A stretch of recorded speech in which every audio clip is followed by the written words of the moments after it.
How to make your calendar private on Google Calendar using your smartphone.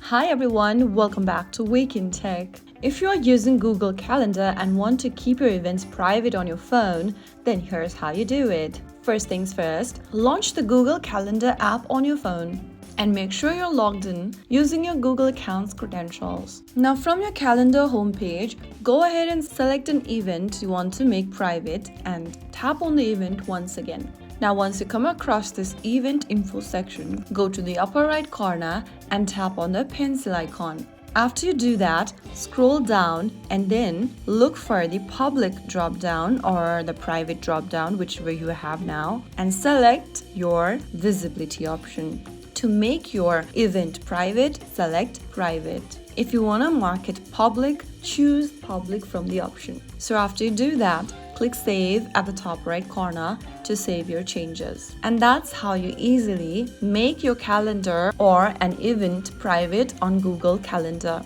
Remember, the app doesn't give you full control over calendar-wide privacy or sharing settings, but you can choose an event and make it private to hide details from others. That is how it's super easily done. I hope the tutorial was helpful to you. If it was, don't forget to like, share, and subscribe to our channel. I will see you again in the next video. Thank you for watching.